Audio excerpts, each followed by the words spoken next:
Bonjour à tous et bienvenue à bord, ça fait plaisir de vous retrouver pour ma toute première vidéo sur un test et j'espère que ça vous plaira. Allez, où est-ce qu'on vous emmène aujourd'hui?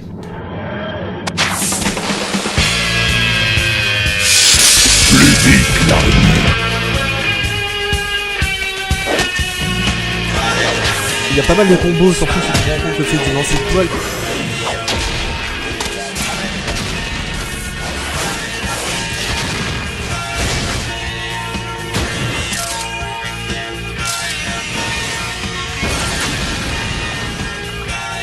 Dans le 1, t'avais juste des level design fait à partir de que tu montais sur des toits et tu devais faire gaffe à pas tomber dans des abîmes aussi profonds que les poches de Macron.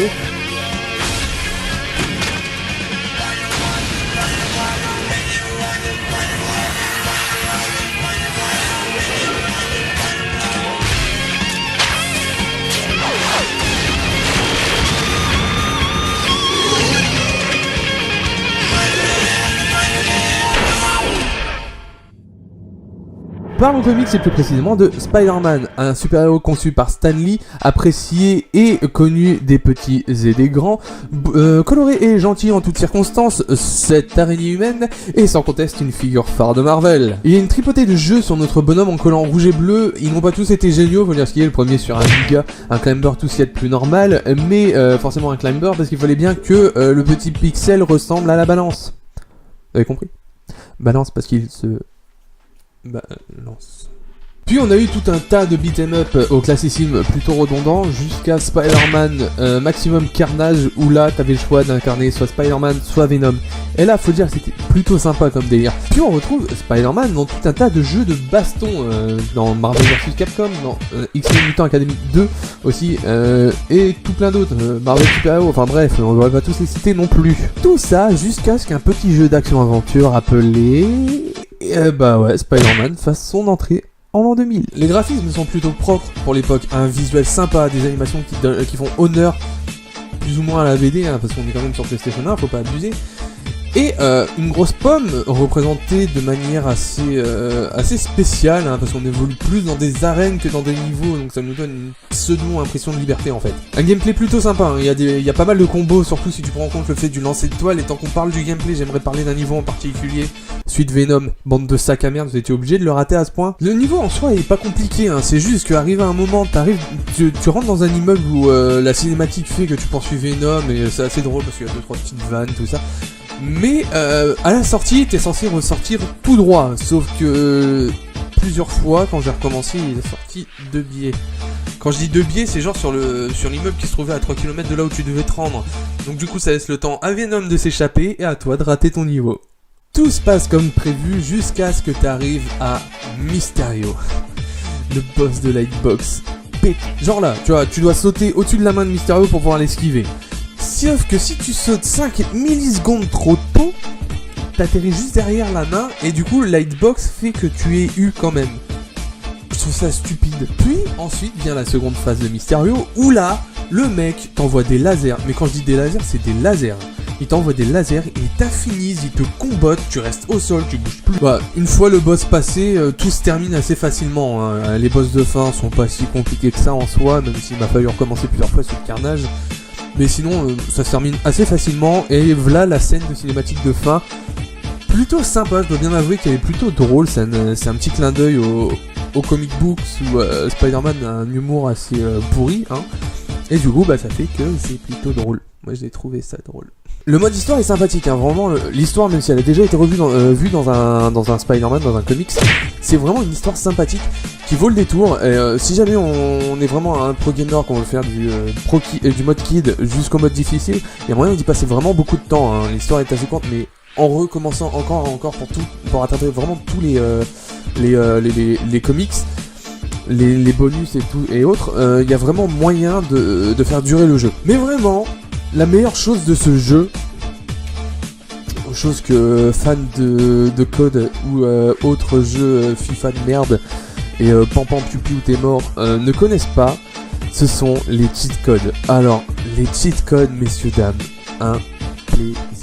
Même pas obligé de tous retaper si comme moi on est un mec qui aime bien l'histoire et on suit juste l'histoire et on s'en bat les couilles de vraiment tout avoir. Si tu veux vraiment tout avoir, t'as juste à entrer un code. C'est tout. Et c'est génial. trouve ça magnifique. Après, il y a vraiment un gros point négatif sur ce jeu, c'est que tu peux pas modifier l'angle de caméra. La caméra se change toute seule et toi tu vas te faire enculer, tu touches pas en fait. On va quand même changer de temps et non pas de Lyon, on reste à New York et on va en 2001. Alors, Spider-Man 2 sorti le 18 septembre 2001, un jeu qui est toujours fait par les mêmes gars, donc Activision. Il faut préciser aussi que Spider-Man le premier est sorti sur Game Boy, Nintendo 64 ainsi que, si je ne m'abuse, Dreamcast. Ouais, si c'est ça, sur la Dreamcast. Spider-Man 2, lui, n'est sorti que sur PlayStation 1. Pourquoi? Bah tout simplement parce que Nintendo est passé à la vitesse supérieure et donc est passé à la GameCube. Et sur GameCube n'est pas sorti Spider-Man 2. En revanche, Sega s'est vu tué par ses prix exorbitants. Il y a même une légende qui dit que quelque part, au fin fond du Brésil, il y a la Mega Drive 4, sur lesquels les graphismes sont un peu de la merde. Non, je vous jure, c'est vrai, hein, j'ai regardé. La Mega Drive 4, c'est vraiment de la merde. Le jeu est plutôt joli, hein, franchement, pour l'époque. En fait, je trouve que c'est vraiment l'aboutissement que peut sortir la PS1 au niveau gameplay et graphisme in-game. Parce que, vraiment, il y a un gros point négatif sur ce jeu, ce sont les cinématiques. Quand dans le 1, tout était fluide, tout se passait vachement bien, dans le 2, ce sont... Je vous laisse juger. Hey Doc, montre-toi. J'espère que ça va bien au moins.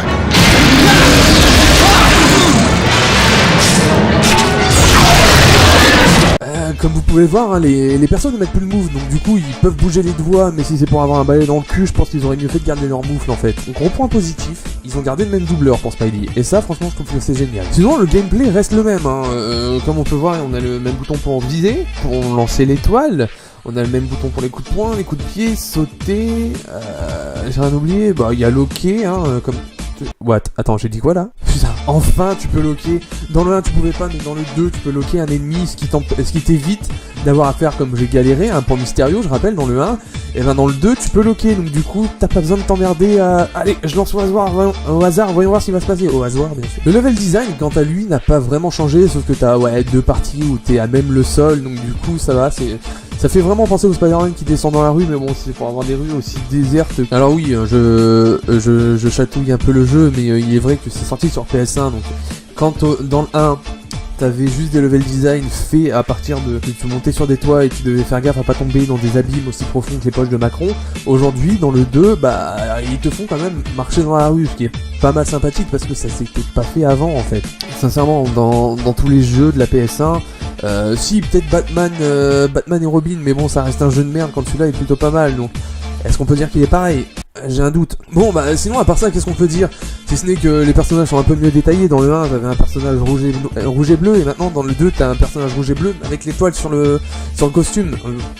C'est peut-être un détail, mais moi ça m'a fait extrêmement plaisir à l'époque, parce que Spider-Man n'est pas Spider-Man sans son costume de Spider-Man. On a toujours les cheat codes qui nous empêchent de faire 20 000 fois le jeu encore et encore et encore et encore. Franchement j'avoue, c'est pas mal. 2-3 petits bonus en plus, hein. D'ailleurs je l'ai listé ici. Il y a le premier, c'est les photos de Peter. C'est en fait comme dans le 1 vous aviez des magazines de comics. Là, selon la difficulté que vous choisissez, vous avez des images, des sortes de vraies photos en fait, et qui font que en fait, si tu recommences, ça donne envie de refaire le jeu plusieurs fois. Pas à moi parce que moi je suis un sac, mais à quelqu'un qui a vraiment envie de vraiment tout débloquer, bah ça fait assez plaisir aussi. Oui, les costumes. Quand dans le 1 t'avais des costumes, dans le 2 t'as des costumes, encore plus de costumes, mais tu peux créer ton araignée. Et là, franchement, je trouve que c'est la meilleure. Il y a vraiment la meilleure amélioration apportée au jeu. Parce que tu peux choisir un costume et mettre les pouvoirs que tu veux. Donc si t'es fan du costume noir, mais que t'avais envie d'avoir la vie infinie et une force de bâtard et je sais pas moi, le saut un peu plus haut plutôt que d'avoir la toile illimitée, bah tu peux même te rendre invisible. Donc c'est vraiment un jeu Spider-Man poussé à l'extrême. C'est vraiment tout ce qu'on attendait d'un jeu Spider-Man en fait. Alors il est vrai que il y a des fois où le jeu est un peu casse-couille. Par exemple, quand j'ai dû me battre la première fois contre l'homme sable.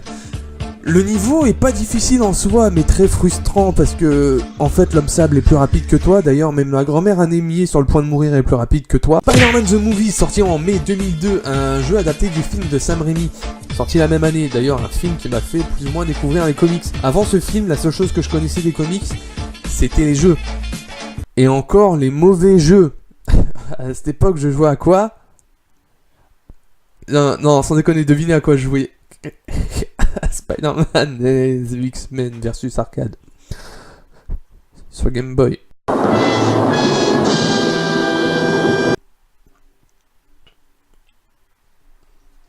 Donc oui, c'était un de mes films favoris, même encore aujourd'hui, je trouve que la trilogie, quoique le troisième est assez à chier, j'ai trouvé. La trilogie de Sam Raimi est plutôt bonne en fait. Ah oui, un test est personnel. Si vous ne pensez pas ce que je pense, c'est normal. Parce que moi j'ai adoré ces jeux. Vous n'aimerez peut-être pas. Donc des graphismes de toute beauté pour l'époque, hein, faut dire ce qui est.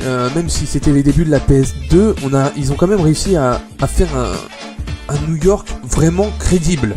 Là, au lieu d'avoir toute la fumée au sol qu'il y avait dans le 1 et le 2 sur PS1, il y a quand même eu cet effort de faire, de mettre des voitures qui circulent en bas, de mettre des immeubles jusqu'au bout. Même si tu tombes, t'es mort. Et ben ils ont quand même fait l'effort de les mettre. Le balancement est beaucoup plus fluide, beaucoup plus stylé, je trouve. Tu peux même accélérer, donc vraiment gagner de la vitesse. Les combats de boss sont assez épiques. Une jouabilité qui est excellente. Franchement, t'as des combos de malade dans ce jeu, je me souviens. J'y ai pas rejoué pour le test. J'ai rejoué qu'au 1 et au 2. Mais franchement, une jouabilité de fou furieux en fait. Quand tu joues, t'as l'impression... T'as une impression de puissance en fait. Tu peux en plus de ça... Franchement... Le nombre de combos est assez ahurissant. Et en plus de ça, tu as une chose qui fait que j'ai adoré ce jeu. Tu descends du plafond en mode araignée comme il le fait dans les comics ou le film. J'ai trouvé ça ouf. Moi, ça m'a rendu dingue. Il y a un passage de furtivité parce que Spider-Man est assez agile pour être furtif. Et ce passage furtif m'a vraiment rendu dingue aussi. J'ai adoré ce jeu. Je l'ai trouvé magnifique. Il n'y avait pas grand chose à jeter. Franchement. Ah si, une chose. Pourquoi faire en sorte de devoir collecter des toiles?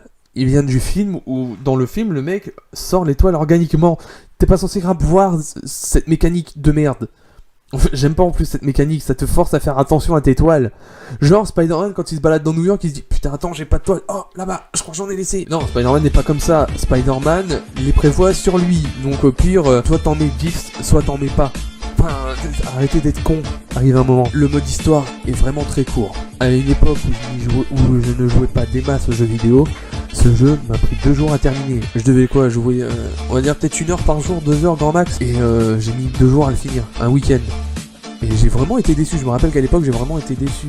Même s'il y a le mode entraînement, il y a un mode bowling aussi qui est génial, mais j'ai trouvé que le jeu se finissait trop facilement et trop rapidement. Pour un jeu de l'époque, pour un jeu de PS2 surtout, c'est nul. C'est chiant, c'est pas à faire. Enfin bref, après il y a une pléthore de jeux Spider-Man, notamment le 2, issu du film de Sam Raimi. Et celui-là par contre, le meilleur jeu Spider-Man au monde, je le dis, je le crie, c'est le meilleur jeu Spider-Man au monde et dans l'univers. Et j'espère que Spider-Man sur PS4 s'inspirera de ce jeu parce que c'est juste le meilleur.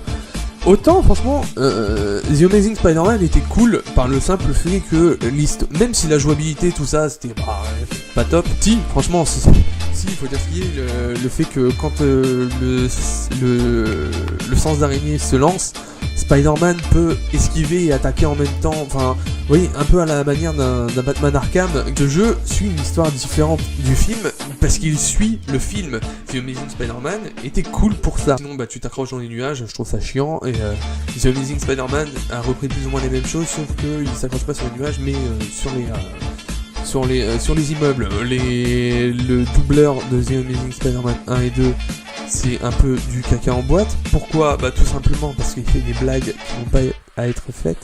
Elles sont nulles. Et aussi, il y a toujours dans The Amazing Spider-Man 2, il y a toujours ce flash d'info qui vient casser l'action et qui t'oblige à attendre un temps de chargement de merde pour te dire « Ah t'as battu les méchants, attends, on te renvoie dans le jeu. » Non, c'est de la merde, faites pas ça les mecs. Voilà, on est arrivé là, en octobre 2008, la sortie de Spider-Man Webs of Shadow aux États-Unis et dans tout le reste du monde, sauf que chez nous, ça s'appelle le règne des ombres. Comment vous dire que tout est cool. Le balancement est jouissif, même si tu t'accroches dans les toiles, ça se voit pas des masses en fait.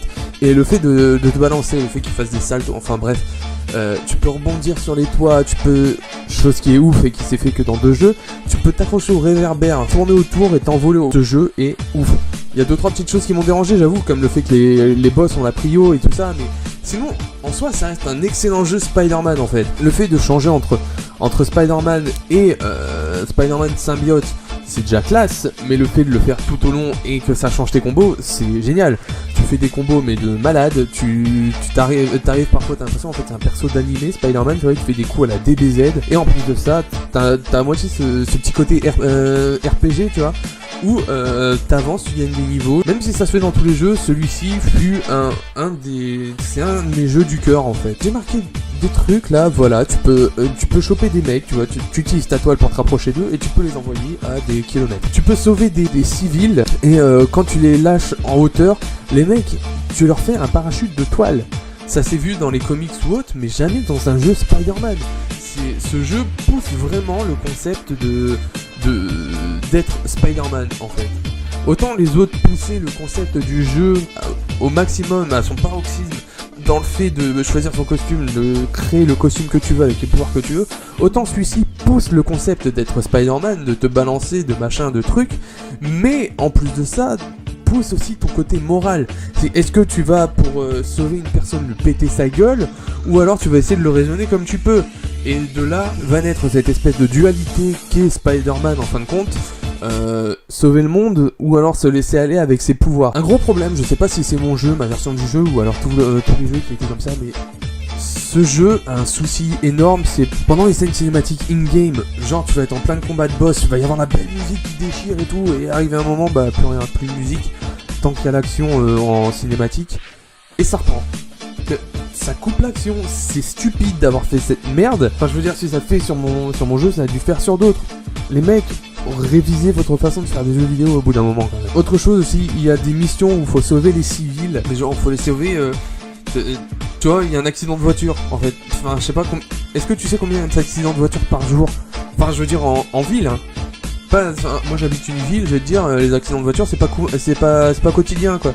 Et là par contre il faut que ce soit quotidien, quasiment dans la seconde où il y en ait au moins 3 ou 4 pour que tu puisses sauver les civils. Or là c'est pas possible, ça n'arrive pas. Enfin pour terminer les gros points négatifs je dirais, parce que il y a des points négatifs mais ça contrebalance avec le fait qu'il y ait des gros points positifs et du coup c'est pas si chiant que ça en fait. Certains effets graphiques comme l'électricité, tu te bats contre Electro et en fin de compte l'électricité c'est juste des rubans que ta petite sœur a collé sur ton écran pour que ça fasse électricité, tu vois ce que je veux dire?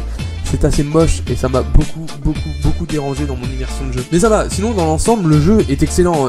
D'ailleurs je vous conseille d'y jouer et de suivre ma série que je vais lancer là-dessus à partir de la semaine prochaine. Donc soyez au rendez-vous. Voilà, maintenant que cette petite vidéo est terminée, j'espère qu'elle vous aura plu. Je vous invite à lâcher des gros pouces bleus, des petits partages aussi, que je me fasse connaître. Dites-moi dans le commentaire ce que vous voulez voir dans le prochain test. Surtout, je vous invite à vous abonner à ma chaîne ainsi que mettre la petite cloche. Je vous laisse sur le trailer du let's play. Je vous fais de gros bisous et je vous dis à la prochaine dans un nouveau test. Salut!